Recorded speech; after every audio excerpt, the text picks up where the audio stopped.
ये Valentine day आप कैसे मनाते हैं? क्या है इसमें? ये किसकी परंपरा है? ये कहां से खड़ा हुआ था? इटली के जन्मे हुए एक व्यक्ति थे, कट्टर ईसाई थे, सेंट वैलेंटाइन बन गए थे। उन्होंने एक लड़की के साथ शादी की थी। वहां के राजा को यह नागवार गुजरा था। वे उन्हें ईसाइयत से और इस प्रेम से तब्दील करना चाहते थे। 14 फरवरी को उनकी मौत हुई। उनकी याद में वैलेंटाइन डे प्रारंभ हुआ। आपके कौन मरा जिसके लिए आप वैलेंटाइन डे मना रहे हो? कौन सा इतिहास आपके घर में रचा गया कि जिसके लिए वैलेंटाइन डे मना रहे हो? शादी का दिन मना लेते।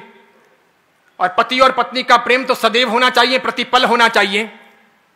वो मात्र चमड़ी का नहीं होना चाहिए, वो दिल का होना चाहिए। हम सब चमड़ी के पुजारी हैं। इसलिए आप में से बैठे हुए लोग माफ करना, साधु हूं, जिन शासन का और आचार्य हूं, फिर भी बोल रहा हूं। हम सब चमड़ी पसंद करने वाले लोग हैं। हम सब खूबसूरती सिर्फ देखते हैं। हम नाक देखते हैं, होठ देखते हैं, आंखें देखते हैं, उसकी स्टाइल देखते हैं, उसकी अदाएं देखते हैं, उसकी कमर देखते हैं, उसके गाल और नाक नक्श देखते हैं और दीवाने बनते हैं। हम बेहुदे गंदे लोग हैं और इसीलिए हम वहीं पर अटके हैं। और इसीलिए हमारे प्यार का तकाजा, प्यार का अर्थ, प्यार का रूप भी सिर्फ चमड़ी तक सीमित है। अगर उसके आगे है तो वैलेंटाइन डे की आवश्यकता नहीं है। मेरे बाप भी प्यार करते थे मेरी मां से और मेरी मां भी प्यार करती थी मेरे पिता से। आपके पिता ने भी प्यार किया होगा आपकी मां से और आपकी मां ने भी प्यार किया होगा पिता से। जरूर उनके वहां पर उस समय उस रूम को सजाने के लिए गुलाब के फूल नहीं रहे होंगे, कोई रूम स्प्रे या बॉडी स्प्रे नहीं रहा होगा, वो टब नहीं रहे होंगे कि साथ में बात कर सकें। इसके सिवाय अन्य अन्य प्रकार के संसाधन नहीं रहे होंगे, वो स्नो, शैम्पू, वो खूबसूरती के अन्य अंदाज नहीं रहे होंगे। तर भी जीवन की पवित्रता रही होगी, समर्पण का भाव रहा होगा, वो अर्धांगिनी का रूप रहा होगा, वो गहरी आत्मीयता रही होगी, वो दिल रहा होगा, वो प्यार रहा होगा, वो घनिष्ठता रही होगी।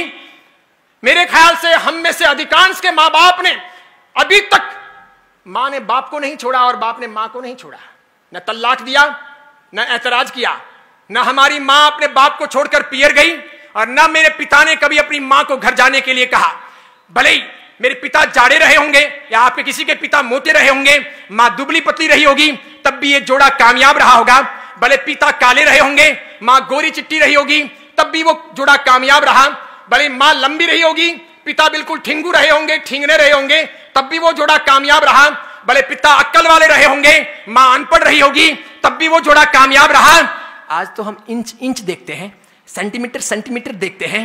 आज हम देखते हैं कि उसकी आंखें बराबर नहीं है, उसके होठ बराबर नहीं है, वो बोलती है तो वो यूं यूं बोलती है, या फिर वो जो है ना वो देखता है तो बार बार यूं यूं देखता है, इसलिए मुझे ऐसा पसंद नहीं है। अरे डूब मरो चुल्लू भर पानी लेकर हाथ में कि हम चमड़ी के पुजारी हैं। हम दिल कब तलाशेंगे, हम अच्छी व्यवस्थाएं कब खड़ी करेंगे, हम संस्कारों की चिंता कब करेंगे, एक अच्छी इंसानियत के तौर पर इस दुनिया में ज्ञान का दिया कब जलाएंगे। अरे सब साधु तो बन नहीं सकते ये मैं मानता हूं, सब साधवियां हो नहीं सकती ये मैं मानता हूं। शादी करना आवश्यकता है जिंदगी की, हर कोई त्यागी बनकर के इस मार्ग पर आएगा नहीं। अधिकांश लोग गृहस्थ जीवन ही पालेंगे तो पाणी ग्रहण होगा, विवाह होगा, और विवाह के बाद कौन क्या करता है ये मुझे कुछ कहने की और पढ़ाने की आवश्यकता नहीं है। इसलिए गृहस्थ धर्म है, गृहस्थ जीवन है, गृहस्थ एक आधार है। इसे महावीर ने अलग से एक परंपरा कहा है, एक धर्म की व्यवस्थाएं दी है। लेकिन महावीर चमड़ी के आधार पर बातें करने वाले या चमड़ी को प्रमुखता देने वाले इंसान नहीं। उन्होंने उससे ऊपर हट करके